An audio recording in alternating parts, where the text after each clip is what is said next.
ଏବେ ରକେଟ କିଏ ତିଆରି କରୁଛି? ଏବେ ରକେଟ ତିଆରି କରୁଛି ଭାରତ ପାଇଁ ISRO। ISRO ତ এই ISRO ଯେତେବେଳେ ନଥିଲା ସେତେବେଳେ କଣ ରକେଟ ନଥିଲା? ସେତେବେଳେ ରକେଟ ଥିଲା। ରକେଟ କିଏ ତିଆରି କରୁଥିଲେ? ନା ଟିପୁ ସୁଲତାନ ଏବଂ ତାଙ୍କ ବାପା ହାଇଦର ଅଲି। ଏ ବାପ ପୁଅ ମିଶିକି ରକେଟ ତିଆରି କରୁଥିଲେ। ଗୋଟିଏ ଯୋଡ଼ିଏ ହଜାର ସଂଖ୍ୟକ ରକେଟ ତିଆରି କରିଥିଲେ। ସେ ରକେଟର ଡିଷ୍ଟାନ୍ସ ଥିଲା 2 କିଲୋମିଟର। 2 କିଲୋମିଟର ପର୍ଯ୍ୟନ୍ତ ସେ ରକେଟ ଯାଇପାରୁଥିଲା। ସେତେବେଳେ କଣ ନା ୟୁରୋପ କଣ୍ଟ୍ରିରେ ରକେଟ ତିଆରି କରିବା ପାଇଁ ରିସର୍ଚ୍ଚ କରୁଥିଲେ, ଚାଲିଥିଲେ ତିଆରି କରିବା ପାଇଁ, କିନ୍ତୁ ତିଆରି କରିପାରୁନଥିଲେ।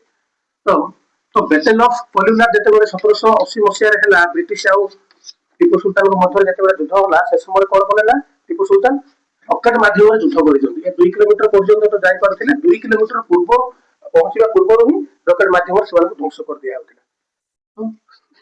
1780 ମସିହାରେ କଣ ହେଲେ ନା ବ୍ରିଟିଶ ମାନେ ଭୟଙ୍କର ଭାବରେ ହାରିଲେ, ଭୟଙ୍କର ଭାବରେ ମୃତାହତ ହେଇଛନ୍ତି କାହା ଦ୍ୱାରା? ଏଇ ରକେଟ ଦ୍ୱାରା। ତ ପୁନର୍ବାର ଆଉ ଥରେ ସେମାନେ ଯୁଦ୍ଧ କଲେ କେବେ ନା 1799 ମସିହାରେ, 9 ବର୍ଷ ପରେ ବ୍ୟାଟେଲ ଅଫ ସେରିଙ୍ଗାପାଟମ ବୋଲି ଯାହାକୁ କୁହାଯାଏ।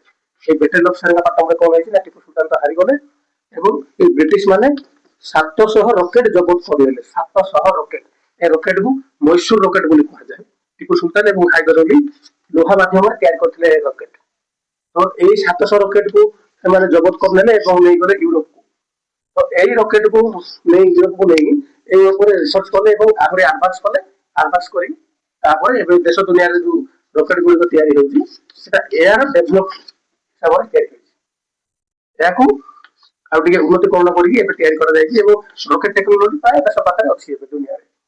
କିନ୍ତୁ ଯୋଉ ସମସ୍ତେ କହନ୍ତି ଯୋଉ ରକେଟ ୟୁରୋପରେ ତିଆରି ହେଇଥିଲା ବାହାର ଦେଶରେ, ଏସବୁ ଭୁଲ ଧାରଣା। ଇତିହାସ ଭଲରେ ପଢ। ପ୍ରଥମେ ଦୁନିଆର ପ୍ରଥମ ଯଦି ରକେଟ ତିଆରି ହେଇଥିଲା ସେଇଟା ତିଆରି ହେଇଥିଲା କୋଉଠି ନା ଆମ ଭାରତରେ ଏବଂ ତିଆରି କରିଥିଲେ କିଏ? ଟିପୁ ସୁଲତାନ ଏବଂ ହାଇଦର ଅଲି।